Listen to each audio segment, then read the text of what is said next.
Everybody dies, don't they? Everybody come back, don't they? Isn't that so? You tried to get into the locked drawer today, didn't you? How do the dead come back, Mother? What's the secret? Mean Mr Mullins by Cathy Sahu. The old man can't last much longer at the rate he's going, Dr. Chisholm said on his way out. By those latest blood gas results, he should be dead already, though he's fooled me before. He's been at the brink of death more than once, only to rally at the last hour. Melanie stood at the wide oak doorway of the older mansion, trying to look calm and not show how scared she was to see the doctor going, leaving her alone again with that awful old man, her patient. The doctor had always been friendly enough to her, but he was a busy man and had no time to give advice. And after all, it wasn't his fault if she had taken on more than she could handle. Melanie wasn't a certified nurse yet, she was merely a cheaper substitute. But this fall, she hoped to start classes for her RN, and complaining about a weak old man's behaviour, however inappropriate that behaviour was, would not be a propitious way to start out a new career. So, she was resolved to say nothing. Not that you should let it bother you, the doctor added over his shoulder as he hurried down the stairs to his Mercedes. If what I hear about the old buzzard is true, he hasn't given you or anyone else reason to mourn his passing. She watched the doctor's car disappear down the roadway back to town, and then she turned reluctantly back to the house, feeling a little guilty, because the doctor had thought she was sad about Mr Mullins dying. She didn't feel that way at all. She guessed she should feel bad. He was kin after all. But the fact was that she didn't. Going back into the dark old house, though, and shutting the heavy door behind her, did make her feel like crying. The doctor's visit so quickly over was the one bright spot in the long, leaden day. He wasn't afraid of Mr Mullins, nor did he seem at all affected by the gloom that hung so heavily over the place. Cheerful, confident, and loud, Dr. Chisholm brought in a breath of fresh air from the outside world. He made Mr Mullins seem, by contrast, not so large and looming, made him appear what he really was, a very frail, very sick old man.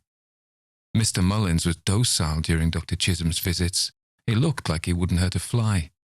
The housekeeper, before she had been sent away, had told Melanie that Mr Mullins behaved so well towards Dr. Chisholm because he was afraid of the doctor's temper, which was legendary in the community. He once had a nurse dismissed for answering him back during a crisis in the emergency room, and he could be just as ruthless with his patients. If you didn't follow his orders, or even complained too much, he refused to treat you. And no one wanted to risk having that happen, because he was the best doctor in town. Every day, after the doctor left, Melanie would try to adopt his hearty and impervious manner, though it didn't come naturally to her at all. Now she resolutely climbed the stairs to her patient's room and said, in what she hoped was a no-nonsense voice, "Mr Mullins, it's time for your protein drink." Mr Mullins was always in either one of two moods, good or bad.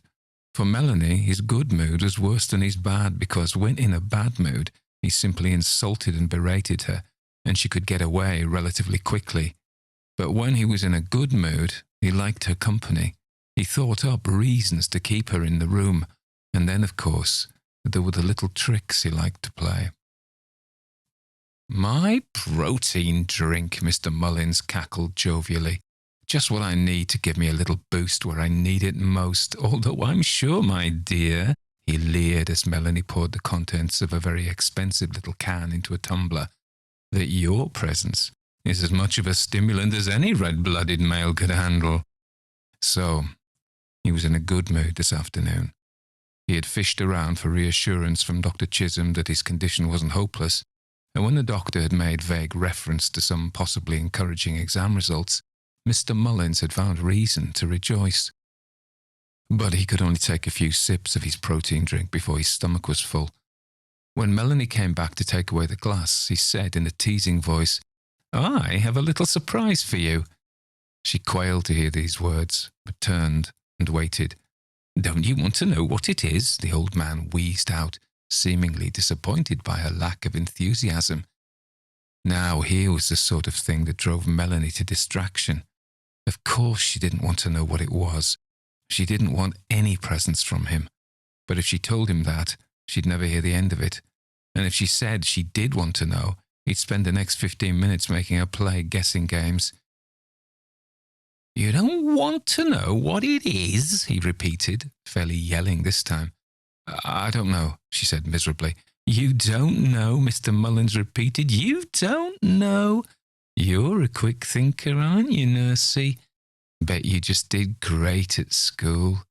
Don't know why I'm subsidizing you when you can't even answer a simple yes or no question." "Well, can you?" he asked after a pause. "Can I what?" Melanie asked. "Answer a simple yes or no question." "I guess so," Melanie replied. "Well then," Mr. Mullins continued, smiling excitedly, "I've got a little something for you. Do you want it or not?" "Yes," said Melanie, "I guess so." "Put your hands under the covers, then." Melanie stared at the wizened old man. It was true that he often made lascivious jokes, but she had never had to worry about him actually doing anything before. "Go ahead. Put your hands under the covers," he gurgled, "and feel around." Melanie was sure that a more experienced nurse would never let herself be put in this position, but how to get out of it? If she refused, Mr. Mullins would keep bothering her about it. If she said it was improper, he'd accuse her of having a dirty mind, and that would supply him with ammunition indefinitely. Melanie felt her face getting red. Soon, Mr. Mullins would notice and start teasing her about that. She figured she had just better get it over with as soon as possible, and started feeling around on top of the bedspread looking for lumps. "No, you idiot," Mr. Mullins cried. "How are you going to find anything that way? Put your hands under the covers." Awkwardly, gingerly, Melanie passed her hands between the two smooth, freshly laundered sheets. She'd just changed them this morning, avoiding Mr. Mullins's scrawny limbs as well as she could. Was she looking for something small or big? She didn't want to ask. Mr. Mullins was chuckling delightedly. "Oh," Melanie cried. Something had caught her hand. She dragged it out to find her first 3 fingers caught in a mousetrap fastened to the top of a tin box. They tingled painfully as she pulled them loose. Mr. Mullins was wheezing with laughter as Melanie blinked back tears. Suddenly he stopped laughing. "Oh dear," he cried, looking at her closely. "I hope you're not hurt, are you? Those things aren't supposed to hurt, really." Melanie shook her head, her throat too tight to speak. "I'm so sorry, Melanie, really I am," said Mr. Mullins after looking at her penitently for several seconds. "You know I never want to cause you any discomfort.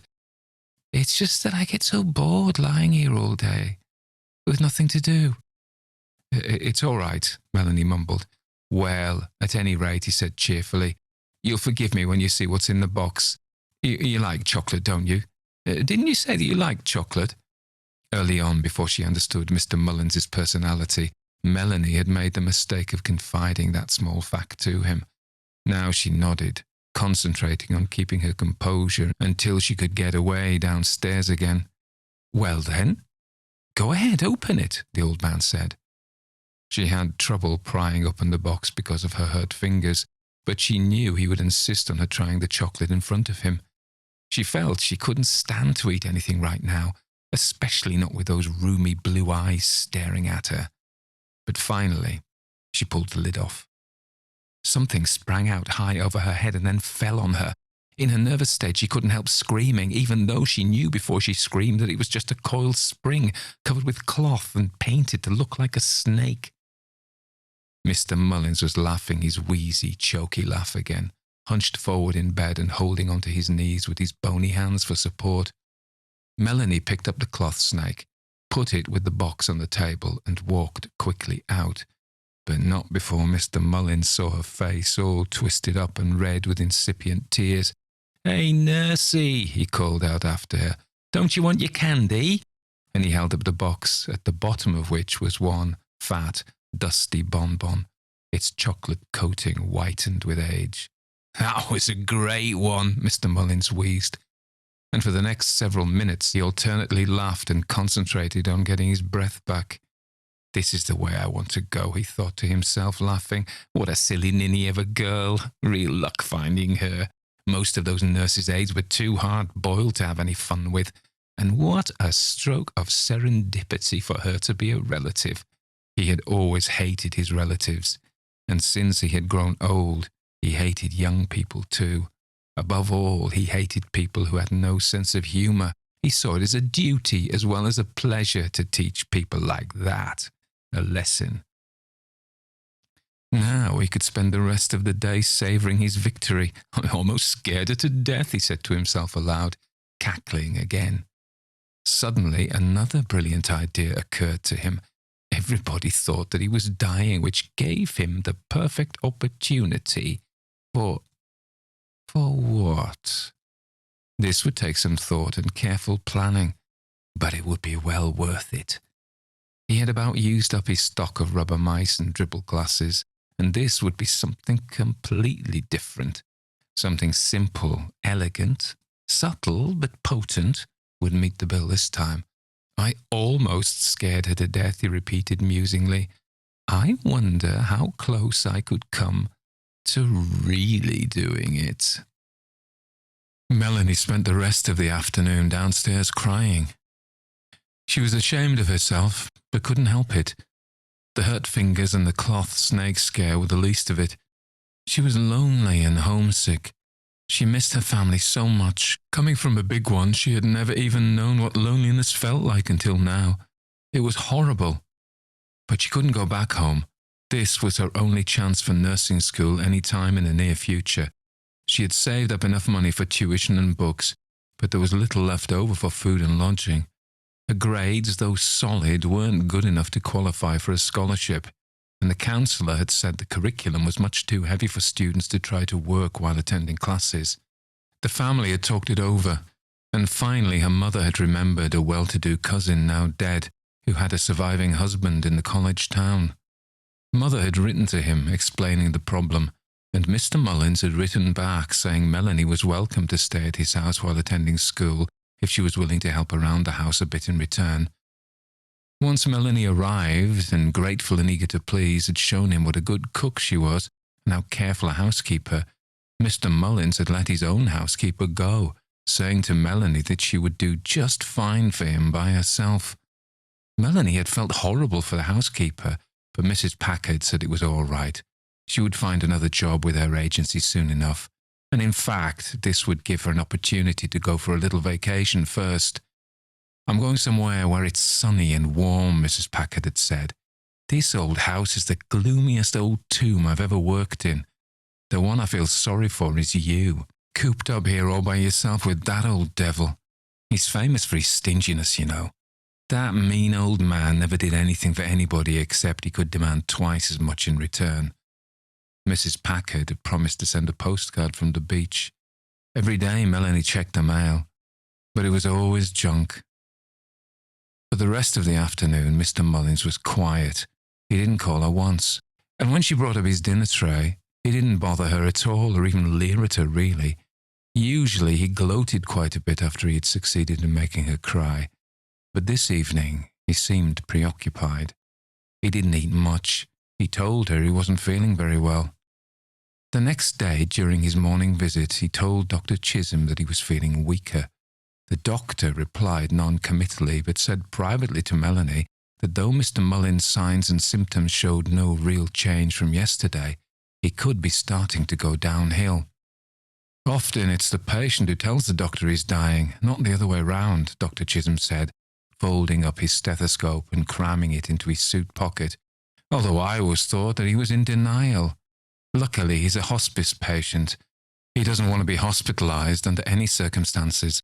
So, if he starts sinking, don't you call the paramedics. Just keep him comfortable and let him go." And Dr Chisholm drove off quickly. He was running late on his rounds. Melanie had wanted to ask if there was any reason, any excuse she could use to have someone come stay in the house with her while all this occurred, but the doctor had gone off too fast.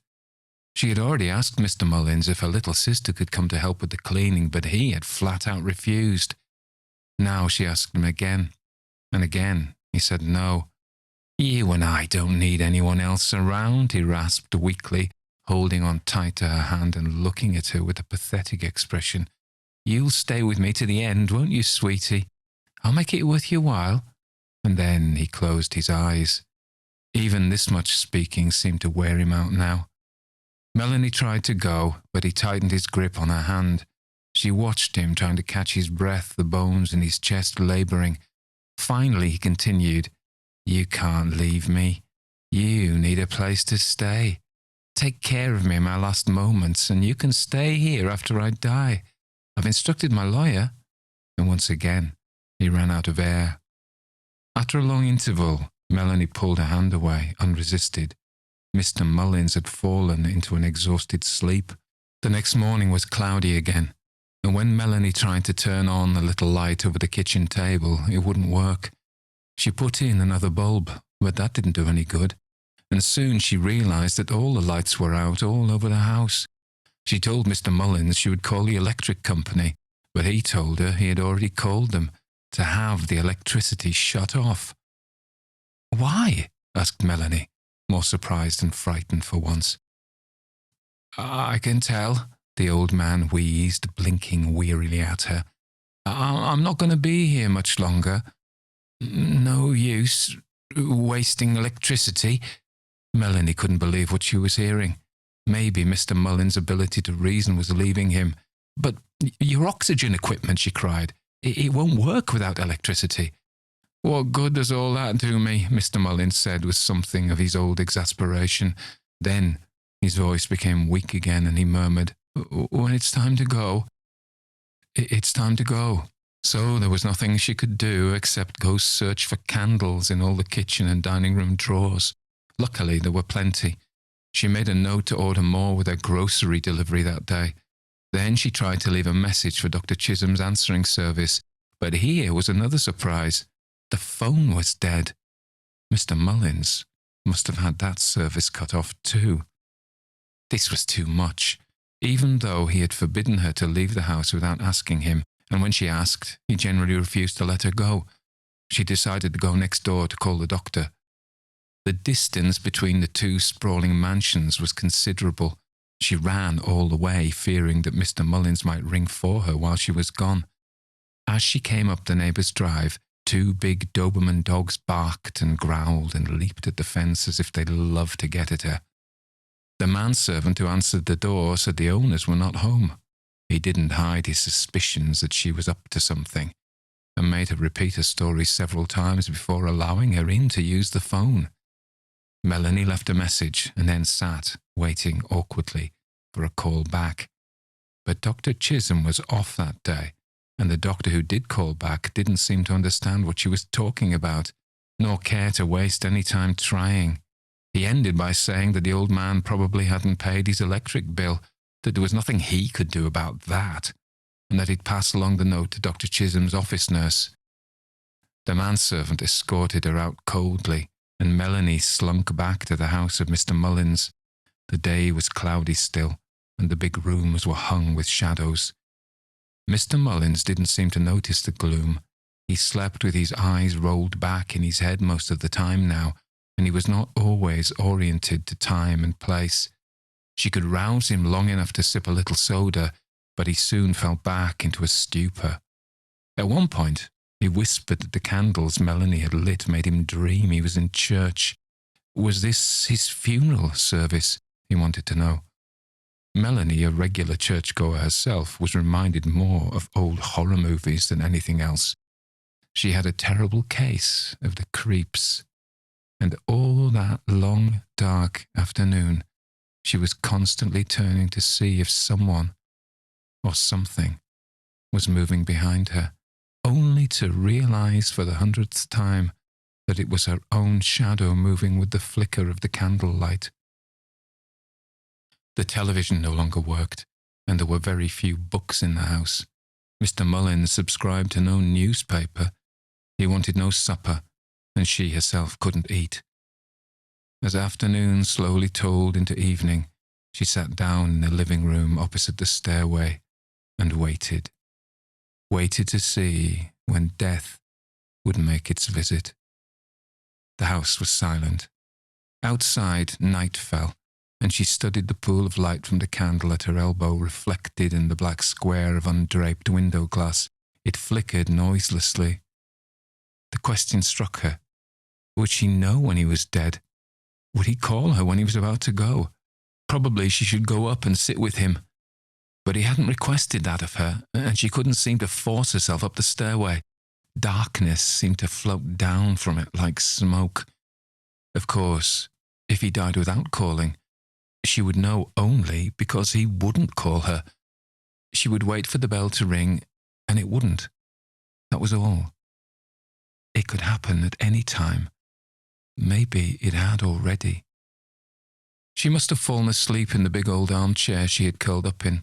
She dreamt she was going up the stairs, candle in hand, to answer that tinkling summons.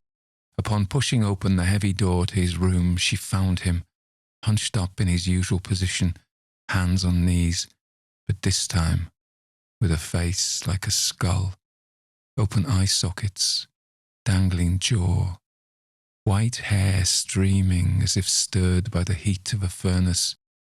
Turning towards her, he raised the bell and swung it again between skeleton thumb and forefinger, ringing again, summoning her to come closer. She awoke with a shriek. The bell was ringing. For a long while she sat, paralysed with fear.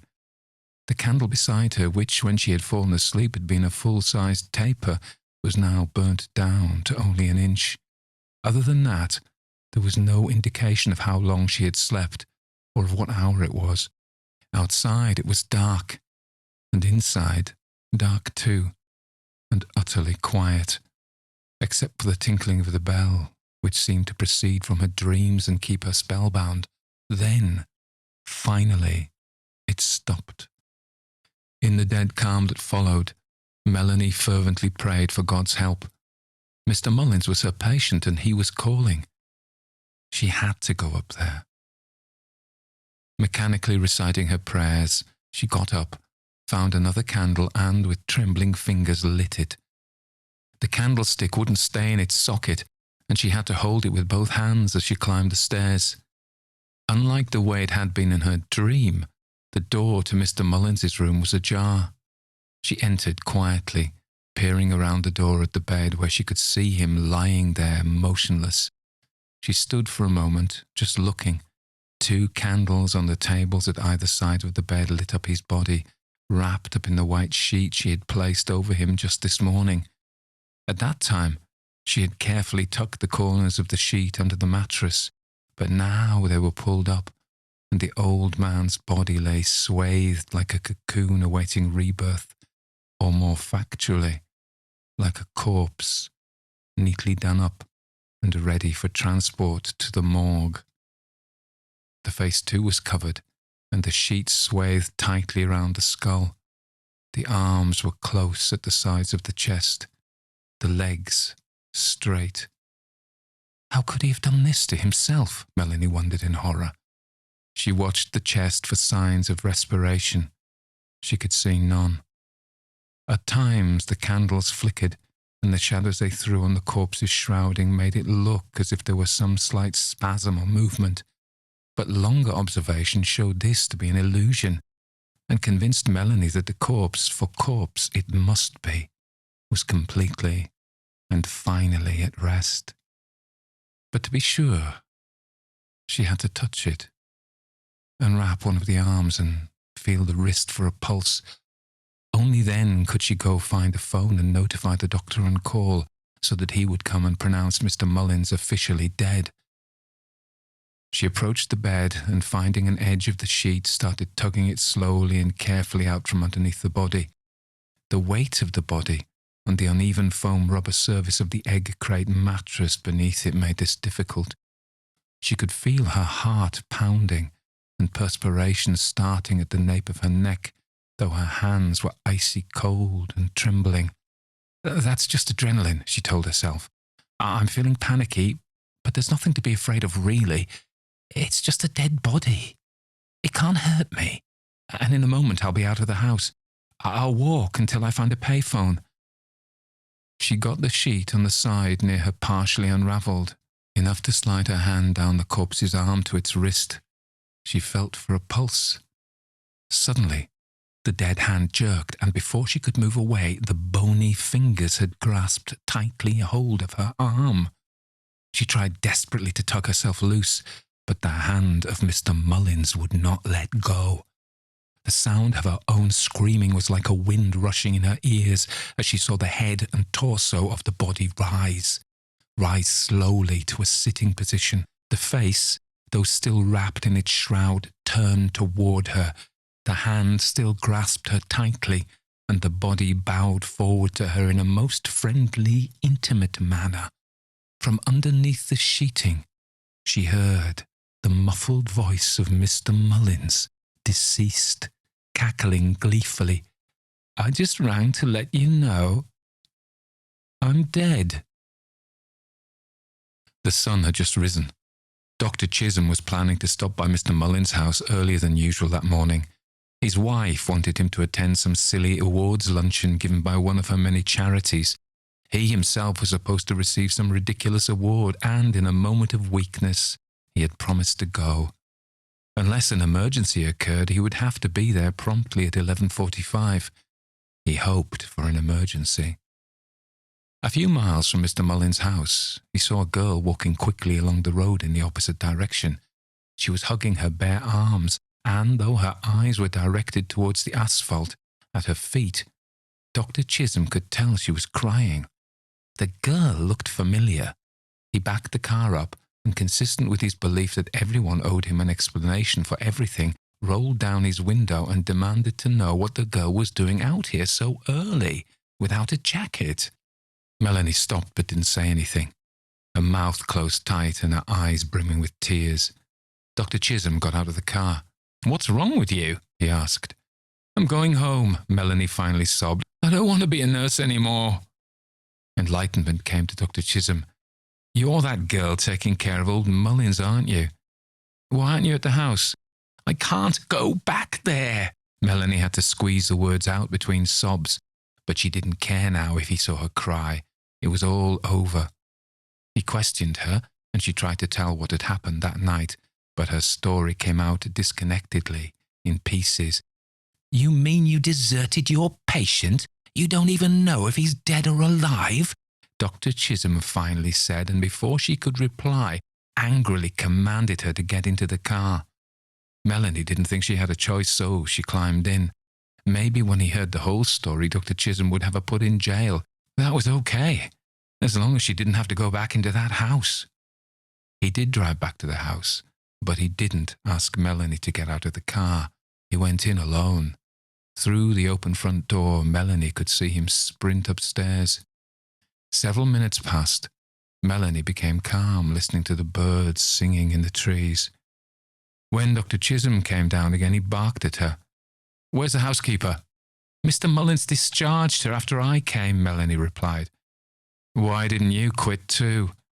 Melanie explained that she had never been hired, strictly speaking, but was more of a poor relation who had needed a place to stay. Dr. Chisholm didn't reply, but red-faced and tight-lipped went to the car trunk. He opened it, got something out, and went back up again. Several minutes passed. When he came out the second time and opened the passenger door, he didn't berate and threaten like she had expected. Rather, he told her gently that Mr. Mullins was dead. "You must have been dreaming about going up to his room and seeing him sit up," the doctor concluded. "He's been dead for some time, most likely before you ran out of the house." "But I deserted my patient," said Melanie in a small voice. "I never should have run away. And a youngster like you should never have been left alone in a situation like this. But never mind. It's all over now, and you have nothing to feel ashamed of. Come on up now. You've got to get back on the horse. If you don't face your fears, they'll get blown all out of proportion." Melanie tried to back out, but finally followed Dr. Chisholm up the stairs and into Mr. Mullins's room one last time. The old man's body lay exposed, the sheets lying crumpled at the foot of the bed. "Let's give him a little more dignity," Dr. Chisholm said, and he proceeded to show her how to wash and wrap up the body in preparation for it being taken away. He talked gently to her the whole time about medicine and nursing, about life and about death. You remind me of my youngest boy, he said after seeing Melanie smile at a slight joke he'd made. Not your colouring or general appearance. He was big and stocky with red hair like mine, but he had a smile like yours, just like yours, open and generous, unsuspecting. He was never much of a scholar, took after his mother's side of the family, but he got into college on a football scholarship, which was lucky, because with 2 others in school at the same time, I couldn't have swung it otherwise. The doctor paused. They had finished wrapping up the body. Melanie was straightening out the room, and Dr. Chisholm stood, absently trying to stuff his stethoscope into his suit pocket. Somebody played a practical joke on him once. They gave him a bottle of whiskey and bet him $200 that he couldn't drink it. He was homesick, just like you. He wanted the money to buy a plane ticket so he could come home for the long weekend that was coming up. He calculated that with his bulk, he could just handle the amount of whiskey they gave him. He was never any good at math. They carried him back to his room.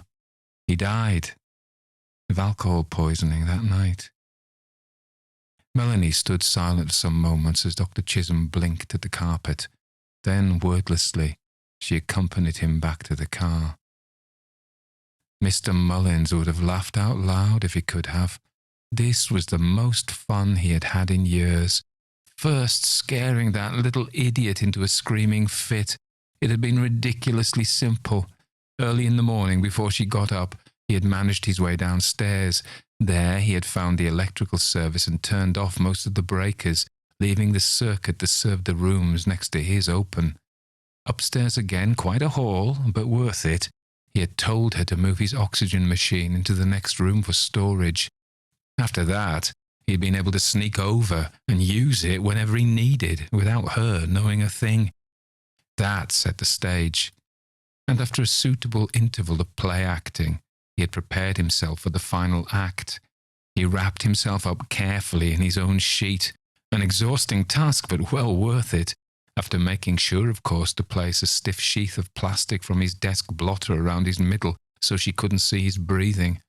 Then he had rung the bell, and the rest was history. When Dr. Chisholm had burst in, Mr. Mullins had still been laughing. He told the doctor why and had been pleasantly surprised when, instead of lecturing him like the spoilsport he usually was, the doctor had wanted to know all the details and had enjoyed the whole thing immensely. He even suggested carrying the thing one step further. Since he had the girl downstairs in his car, he would take her up and show her that Mr. Mullins was really dead. They would wrap him again. Then, later on, when the girl was once again in the house alone, he, Mullins, would make a second resurrection and scare the living daylights out of her one more time. Dr. Chisholm had left the time and manner of this last reanimation up to him, but when Mr. Mullins expressed doubt as to whether he could lie still long enough for them to wrap him again, he was out of breath even now. The doctor had a bright suggestion. There was a drug, he said, which would help Mr. Mullins relax, completely relax, and would calm his breathing too. He would have trouble moving voluntarily, but for a very short time only. Just a small injection. Then he would bring the little bimbo up, show her that he was dead, and when they moved him around, he would not flinch involuntarily even. At first, Mr. Mullins had been a little wary of the whole idea, but the doctor had said, "Come on, where's your sense of humour?" And of course, Mr. Mullins had risen to that challenge. Succinal something was what the doctor had shot him up with, and Mr. Mullins had found it easy to lay completely still, just barely breathing all the time they were in the room. What a hoot! Now they were gone, Mr. Mullins tried to move his legs, and he couldn't. He couldn't move them an inch, nor his arms, nor his head. He couldn't even open his eyes, and ominously, even the muscles in his chest were working more weakly even now when he was free to breathe as deeply as he could. But Dr. Chisholm had promised to come back and wait with him while the effects of the drugs wore off. Mr. Mullins heard 2 car doors slamming shut and an engine turning over. He felt a momentary thrill of panic, but of course, Dr. Chisholm would have to make a show of leaving. He would come right back as soon as the girl was off the trail. He'd be back in 5 minutes, 10 at the most. The doctor certainly had congratulated him most sincerely on last night's work, saying that Mr. Mullins could teach those college fraternity boys a thing or two. but he hadn't been too gentle in giving Mr. Mullins that shot in his rump. That had hurt. If that was the young quack's idea of a joke, he would soon find out who he was playing with. No one had ever put one over on Ed Mullins. Wait a minute. Hadn't the doctor said once, a long time ago, that a shot in the rump lasted a long time? The short-acting ones were the ones that went directly into your veins, or was it the other way around? It must be the other way round, Mr. Mullins thought timorously. He couldn't take much more of this. Even under the best of circumstances, he couldn't lie flat for very long before his lungs started filling up with fluid. He slept hunched up on pillows at night. That stuff the doctor had given him made him feel like he had a ton of bricks on his chest. He needed his oxygen badly. He tried to pick up his arm and reach to the side of the bed where the tank usually was. If he could just reach it. And then remembered it was now in the other room. He had no hope of getting at it until the drug wore off some. But, if anything, the effect seemed to be getting stronger. Really, it was very unpleasant, almost unbearable. He couldn't shift himself to get any ease. Lack of oxygen began to confuse his brain, but panic made his mind race. He realized he was in a predicament, lying here in an empty house, wrapped up and left to await the arrival of the mortuary van. If they came and got him, he wouldn't be able to move a muscle to tell them he was alive, not dead. But that wouldn't happen. That was just plain nonsense. Dr. Chisholm would be back any minute now. Mr. Mullins couldn't open his eyes or turn his head to the wall where the clock was, but certainly quite a bit of time had gone by. Waiting, Mr. Mullins became more and more displeased. Obviously, Dr. Chisholm was playing some sort of joke, waiting till the last minute, letting him lie here like this. Most likely he was laughing about it right now over his bacon and eggs. But he would come back. He had to come back, or Mr. Mullins would give him what for. He'd tell him. Mr. Mullins whimpered mentally as a panic he could no longer fight washed over him. He'd tell him it wasn't funny.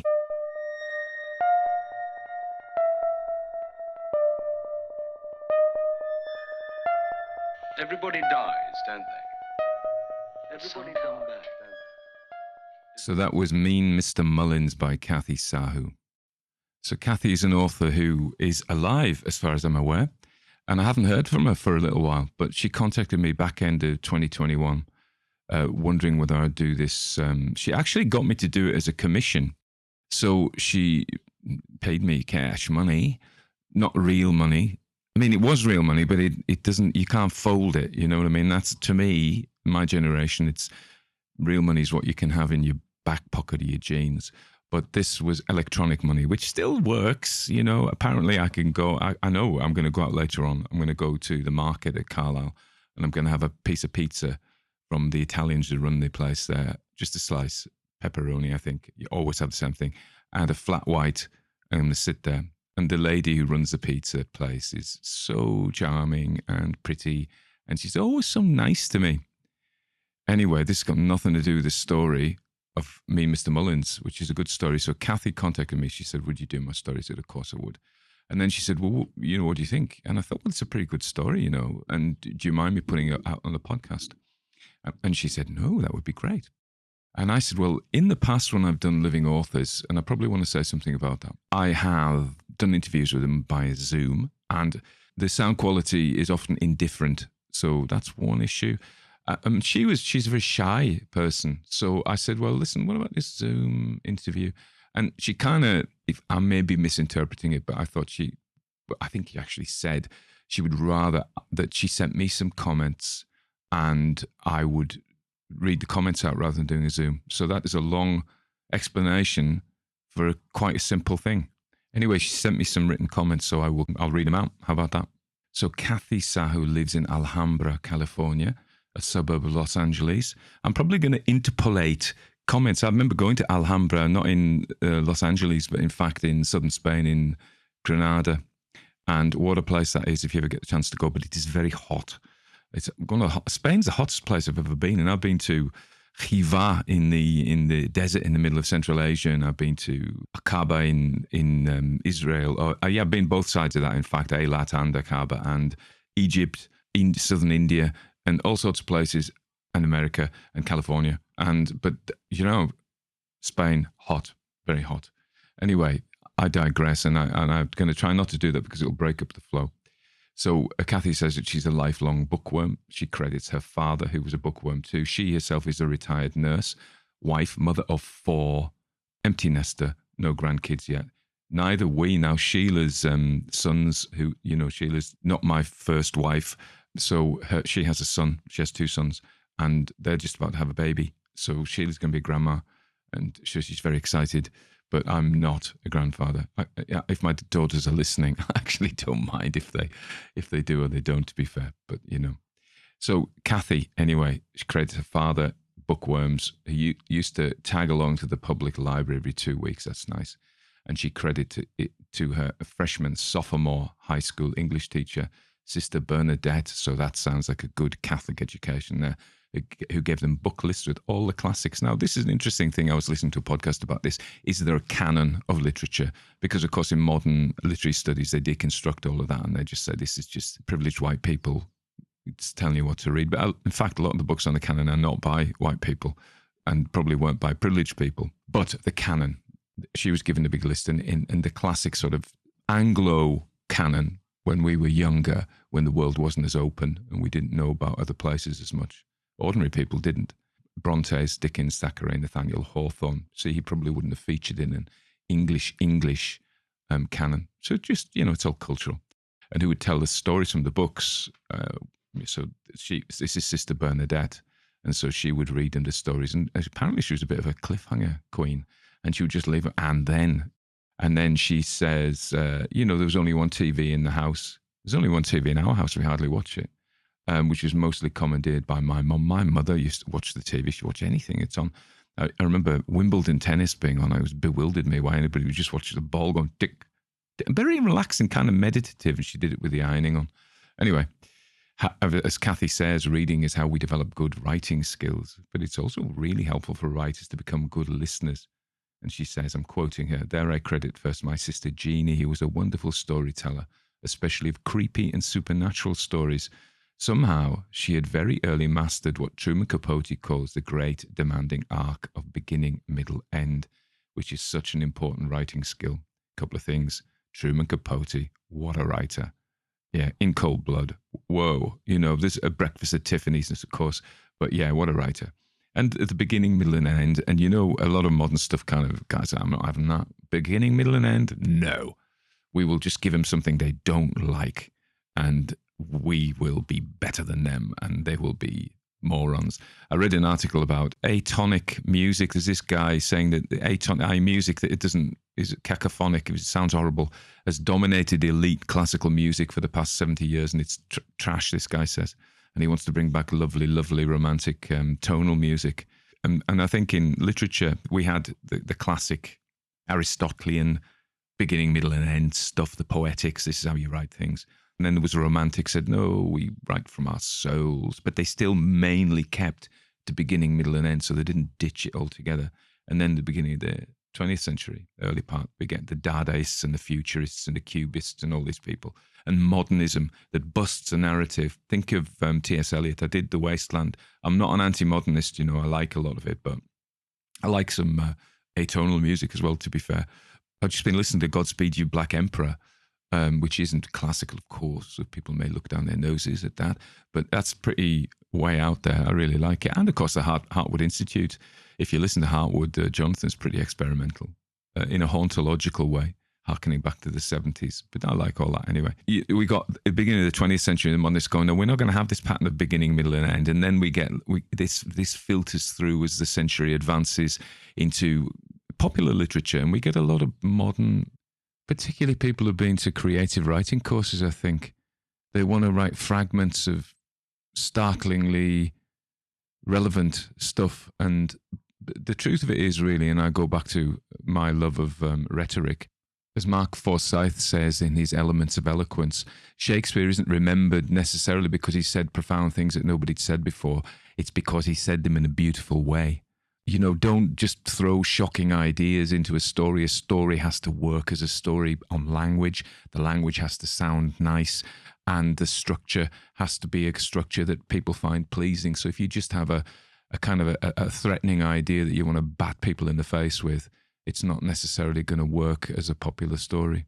But your peer group in your creative writing class might think it's very, very wonderful, even if nobody else really likes it. I suppose the theme of this week is anti-snobbery, anti-artistic snobbery. But if you realise it's just human tribes forming groups to exclude others is what we do all the time. It's like an essential process of being human. I am in this group, you're in that group, and my group is better than your group. And that's what it is. And then if you convince other people, then they get inferiority complexes, and it's all dumb. So, but that's what's going on here. Writers writing stories that kind of have no real narrative. And people don't really like it. There's a distribution curve. You know, if you do statistics, you have the Bell distribution curve. Most people are in the middle. And so most people still like the beginning, middle, and end. Anyway, back to Cathy. And Cathy says, and also my mother told me long, long, rambling family tales. She grew up during the Great Depression, and there seemed to have been a lot of difficulties going on in the family. One grandma in particular picked on my mother a lot. The two of them were always wrangling. Good word, that. But my mother always strove to understand people and why they were the way they were. Again, a great skill. After complaining about her grandma, she'd say, but I never understood how hard her life had been. So what's that French phrase? Yeah, tout comprendre, c'est tout pardonner. So if you understand everything, you forgive everything. I think there's truth in that. Anyway, back to Cathy's notes. Grandma had emigrated into America from Germany when there was a famine. And from her mother, Cathy always learned to wonder what made people tick and try to see things from their perspective. And she rightly says this is an important writing skill with which to develop interesting and believable characters. Actually, a seminal, quote, actually a seminal event in my young life that might have led me to write ghost stories occurred one day when I was about 5 years old. Our other sister, Mary Beth, had gotten a hold of a record of old British folk songs.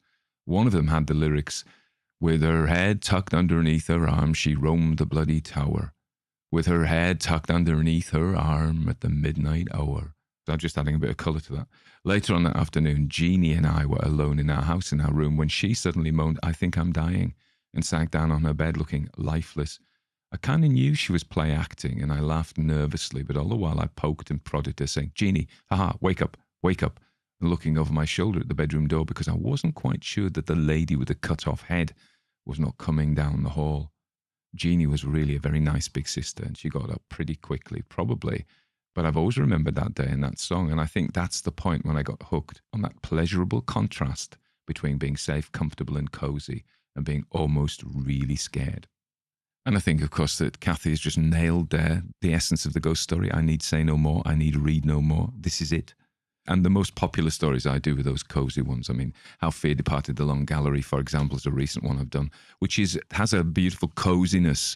And I keep going back to Twin Peaks, but if one of the great attractions of Twin Peaks, bizarre as it was this beautiful, wonderful community where everybody was pretty nice to each other in a small town way, and things moved pretty slowly. Everybody knew everybody, and they had coffee and cherry pie.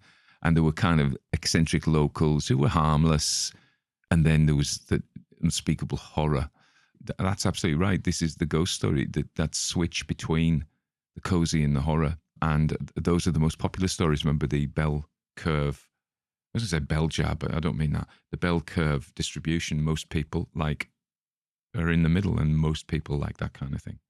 Cathy says that her favourite books at high school were Jane Eyre and Lord of the Rings. I've never read Jane Eyre. I've read Lord of the Rings loads for a while, though. I'll do it before I die. If I thought I was going to die and had the time, I would do that, I think. She says her favourite American writer is Tom Wolfe. I think his critiques of American culture as we British, she says you Brits, but I've got to say we Brits, say spot on. I also think he was a courageous and good man going up against the intelligentsia as he did. This is kind of a little bit like the atonal music, isn't it? It's the kind of the tyranny of the so-called intelligentsia, and they kind of It reminds me of this mate of mine called Steve, and he went to Edinburgh and he worked in a high fashion clothes shop that actually had a guard at the door, one of those, and you had to have appointments to go in. He's a very kind of bony bloke. He's the one who was in the lake in the freezing cold water, and he's a great philosopher as well. But anyway, he said this, and at the time, but he was hanging around with artists. He said, "Who says you're an artist?" And they went, "We say we're artists." "Well, how come you can say you're artists?" "Because we're artists." And he says, "Well, I'm an artist." And they went, "No, you're not." And he went, "Well, I say I'm an artist, but you're not an artist."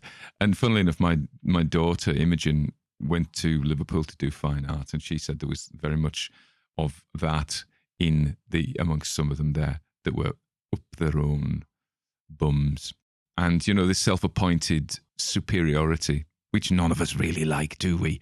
I remember when I went to uni, I'd been, you may not be surprised to hear this, I'd been in all the school plays, and the local paper described Tony Walker as a sophisticated talent. So I was like really full of myself.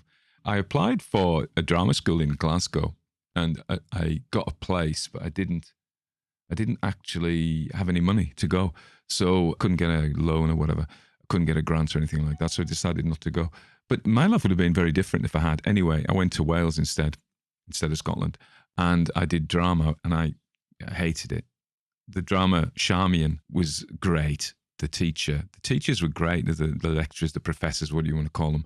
But the students were so full of themselves. They were just striking poses. I don't know what they were saying. They were just, I couldn't bear them. So I left and did Welsh instead, and I've never looked back. We're rambling a long way from Cathy's notes, but we will get there in the end. So she says, in her opinion, and fair enough, we take that as read, the greatest English language novelist of all times is Charles Dickens. Well, we like a bit of Dickens. In her opinion, the greatest horror novel, hands down, is Dracula. The plotting is brilliant. Yeah, I really like Dracula. I've just done, I've kind of set up this loop. It's not really live.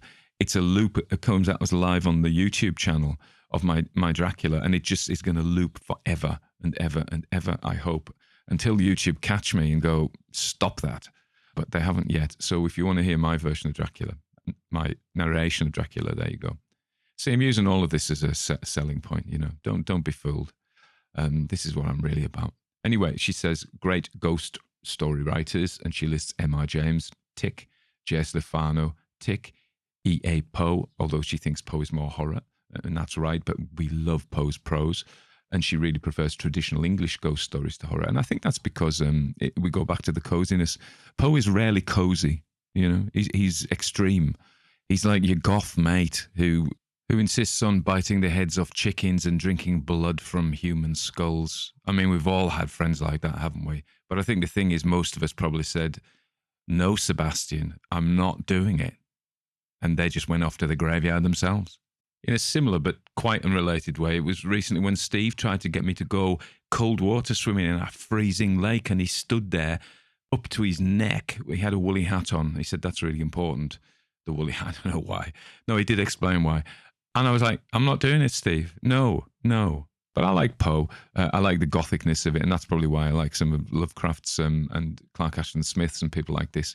They're just over the topness of it. But then we have, Lefano's different from M.R. James, really. But M.R. James is the classic, the cozy, the English dream. You talk about the American dream, but the English dream, as John Major, one of our prime ministers, said, he talked about the village green, the sound of cricket bats, people hitting cricket bats, not on their heads, but against the balls, and not just, I'm not describing this very well, playing cricket really, not kind of just hitting things with the cricket balls. It's the order of it. And old maids, which we don't say anymore, cycling to evensong. So they wouldn't cycle to evensong, and there's probably not many evensongs now. And the dappled light and all of that. And then we have Kenneth Grahame's Messing About on Boats, Piper at the Gates of Dawn, Wind in the Willows, Pooh Corner, which sounds quite unhygienic, but things were different then. I mean, poo didn't mean what it means now. Maybe, I don't know, maybe it did, which is a whole new light on Winnie the Pooh. All of these dreams, swallows and Amazons. It's a rural dream, really, the English dream. It's a small village life where it's like Twin Peaks, but without Bob. Yeah, maybe Bob will come into it. Anyway, get back to the flipping notes. Absolutely best suspense supernatural anthology. Great Tales of Terror and the Supernatural, edited by Wise and Fraser. A masterclass. I say master, you say I'm being posh. A masterclass for writers in these genres. Probably the greatest modern horror writer is Stephen King, although I would contest that I think he's a fantasy writer like Poe is. He's an incredibly talented writer overall, and sometimes reminds me of Dickens in terms of his skill. I think I've got a lot of time for Stephen King. When he's at his best, that is, yeah, and when he's at his best, he's great. Sometimes he's a bit flaccid. And he is such a great depictor of the lives of children and innocence. I think he is, we're talking about the English dream. There is a particular New England dream, I think, which is pretty similar to the English dream and is a depiction of small town New England where people know each other and they drink beer bottles on the porch. And it's all very focusing. And unlike the English dream being set in about 1819, maybe 1910, I think the Stephen King's dream of Vermont and Maine and places like that is probably about 1950. And that's probably related to when he was young. Somebody once told me we like the music that we like when we were 17. I had a job once working for the Campaign for the Protection of Rural Wales, and I used to travel around, and maybe mentioned this, around Wales, and everybody wanted it to be kept. So what were we preserving? And it turned out that the people wanted it preserved as it was in about 1930. So they didn't want to go back to before the enclosures or the medieval period, and they didn't want anything modern. They wanted it as it was when they were kids. So it's maybe just a human thing. So that's why I think why Stephen King depicts a world that he does. Anyway, back to Cathy. She makes the point that reading fiction, once you know the tricks of the trade, is harder because you see it. It's like being a theatre director and you go into the theatre. I mean, you're looking at the technicalities, I think. Anyway, so what she said is that when she writes a ghost story, she gets an idea of something that would scare her. And with me, Mr. Mullins, a story we've just read, she thought about how weird it is to be in the same room with a dead body, how we always keep our eye on it, for example, as if it might move. Oh, there's lots in that, isn't there? Next, I come up with a plot, this is her speaking, that would draw out or lengthen that experience along with hopefully an aha moment when the protagonist is suddenly confronted with the fearful thing. Then she comes up with the characters, some sympathetic, some unlikable in situations, for them to be maybe at odds with each other for tension and humour. Finally, she says, I like to embed some covert little philosophical or psychological point, some moral to the story, if I can, the way my mother always did in her stories. Well, I think the stories that resonate with us probably do have a little bit of a tale to tell us. They have a lesson, but we have to be subtle about putting it in or else it's boring. And that's what she's done here. So she says, mainly as I write, I periodically take off my writing hat, so to speak, and put on my reading one. I pretend I'm reading something written by someone else. If the story doesn't make me want to know what comes next, then I know I'm on the wrong track and have to rewrite or even throw the story out. I wrote Mean Mr. Mullins over 20 years ago, she says, when I was on a ghost story kick. Actually, that was the first time I really tried to write. I was about 40 at the time, and my kids were just starting in school, so I had some extra time on my hands. But writing's very hard, as you probably know, she says. Yes, I know. Even when you're not actually writing, you're mulling over and worrying about some plot problem, and it can be very wearing. And I don't have a very good work ethic, and I'm easily distracted. So I stopped writing ghost stories for about the next 20 years. About 5 years ago, I got out my old stories and published them as a collection called Ghosts and Other Unpleasantries, available on Amazon. So if you like the story, have a look for Ghosts and Other Unpleasantries and go on Amazon and look for Cathy Sahu, Sahu. So it's not a common name, so you should be able to find the Ghosts and Other Unpleasantries by Cathy Sahu on Amazon. And she says, and remember, this is the back end of last year, so it's December. In the last year, I've gone back to writing more ghost stories and weird stories. I finished 7 pretty good stories, but I'm presently stuck on one that won't seem to fit together no matter how much I try. I wonder if she's solved that problem by now.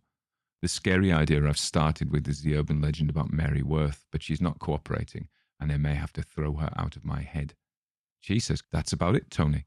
Please feel free to leave most of this out, or for that matter, not use any of it. All I hope for you is that you mention Ghosts and Other Unpleasantries, available on Amazon's by Cathy Sahu with a C. So don't use as Catherine or Cathy, but Cathysahu, Sahu. How else would you pronounce that? She said, oh, you've got it right. I don't know how else you would pronounce Sahu or something. I don't know. There we go, Cathy Sahu, and I can only apologise to her as she has been the victim of my rambling. The other day, a woman came to see me at work to talk about safeguarding. She's just been appointed to a job, and it was the wrong day because she should have come the day before. Not that I'd remembered anyway, but she turned. It was a pleasant young woman, and I'm going to just give her a bit of a quick run through, and then I saw my Huel, this shake meal replacement shake stuff. So I have one for my lunch because it's easy, really. And there it wasn't, it needed washed. So she came in and I started talking to her and I saw this needed, and I started going to the sink and washing all this up. And I'm like, why are you doing this? Why are you get so distracted? But I said to her, listen, I'll just finish doing it. I'll come back to you. And then I kind of sort of mainly tried to focus on what she was doing. But we could go off on great tangents from that even, which is ironic, isn't it? But yeah, so there we are. Anything more to say? I tried to contact Cathy recently, but it's maybe gone to junk or something. But if she's there, thank you for this lovely story, Cathy. Remember, everybody, Ghosts and Other Unpleasantries by Cathy with a C, Sahu, Sahu, and you can find that on Amazon. So if you would support her. Now, the final thing I want to say is I have moved away from doing living authors, and it's because of this bell curve. Because most of my audience want E.F. Benson, M.R. James. There's another tranche who are interested in Lovecraft and Poe and people like that. So there is an overlap. But people want the cozy English ghost story. Now, one of these issues is that loads of people do that. There's Horror Babble, does them all. It's done them all. Ian Gordon's done them all. And very well. So, you're like, well, what's the point in me doing them? Because he's done them so well. And then Jasper Lestrange and his encrypted horror. I've got a lot of time for Jasper. I think his quality of his work is amazing. So go and listen to both of those. But if I do my left field stuff, so I did the Black Wedding by Isaac Bashevis Singer, and I do things like by Thomas Ligotti. I do The Sandman by E.T.A. Hoffman, and Pushkin's Queen of Spades, and nobody much listens to them. So it's almost like, yeah, you can express yourself. I've got to walk that line between actually producing stuff that nobody in the world wants to listen to. And YouTube's really good about telling me how long people listen and what they listen to. So the truth of it is, the bulk of people who listen, and that is how I get my money, they want the old masters and they want the English ghost stories. That's what they like. Lefanu and people like that. But they want M.R. James. They want all of that. E.F. Benson, M.R. James, those kind of core English things. At least that's my impression. At least that's what YouTube tells me. Now, you may be sitting there going, no, I want you to do a tone poem in Tibetan throat singing. Another thing occurred to me. Gavin Critchley, who commissioned me to do Call of Cthulhu. If you listen to my Call of Cthulhu, you know the Cthulhu chant, Cthulhu, Marwage, Fatan. I did it as a Tibetan throat singing. So he had a little joke with me, because a lot of the Lovecraft purists are fanatics in the way that, like, Lord of the Rings people are. They're just fanatically gatekeeping this, or Star Wars. And we're going to say a little bit about autism there. But it's just the way people are wired. I mean, I've got ADHD, they've got autism, who am I to say anything about them? But yeah, they everything changed. It must not be. So we had a little bit of a joke about how my Tibetan throat singing is going to go down. Yeah, and the other thing is, I'm on a roll, is Tom Hiddleston. A number of people comment, your voice is just like Tom Hiddleston's. And I'm like, thank you. He's massively successful. He was low-key. He's dead posh. He's dead successful. He was born in Westminster. He's rich. He's, got everything a man could want. I'm not sure I want it, but so it's a compliment. But Tom, I think, is going to be looking at me. You what? You're comparing me with Tony Walker. You what? I mean, not that he knows who I am, but, so I'm 20 years older than him. I was born in a remote part of the north of England in a rundown industrial community. Yeah, so I'm not sure he'd take it all as a compliment. But I do, so thanks. Anyway, spread the word. If you like the stories, share them. Please feel free. Tell all your mates. Get them coming on board. I'll be cast as the next Loki. If you just push the word out, some agent is going to phone me up and go, Tony, mate, listen, we've got no option but to cast you in the next Disney film, in our remake of The Beauty and the Beast, and you are going to be playing Snow White. We've twisted the story a little bit. Anyway, okay, enough of that. Take care. Ramble on.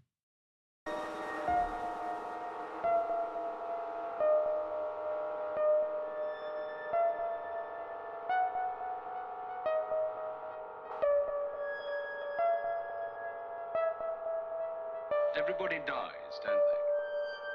Everybody come back, don't they? Isn't that so? Come back, don't they? Isn't that so? Come back, don't they? Isn't that so? Come back, don't they? Isn't that so? Come back.